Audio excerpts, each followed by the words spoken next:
Ever wondered how to give your videos that military-style night vision look? In this quick tutorial, I'll walk you through how to create a night vision goggles effect in CapCut PC, perfect for action edits or cinematic scenes. First, open your project in CapCut and drag your video onto the timeline.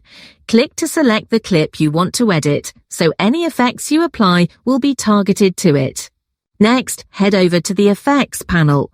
From there, choose Video Effects and in the search bar or category list, look for the Lens section. Inside, you'll find the binoculars effect. This is the key to getting that classic green night vision vibe. Click on it to apply the effect.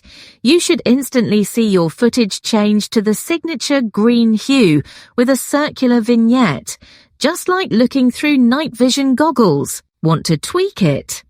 Once the effect is on your timeline, you can adjust the intensity, brightness, or even combine it with a slight grain filter for added realism. If you're going for cinematic tension, slow down your clip for a stealthy feel. For action-packed moments, try speeding it up. When you're happy with the result, preview the whole sequence to make sure it blends well with the rest of your footage.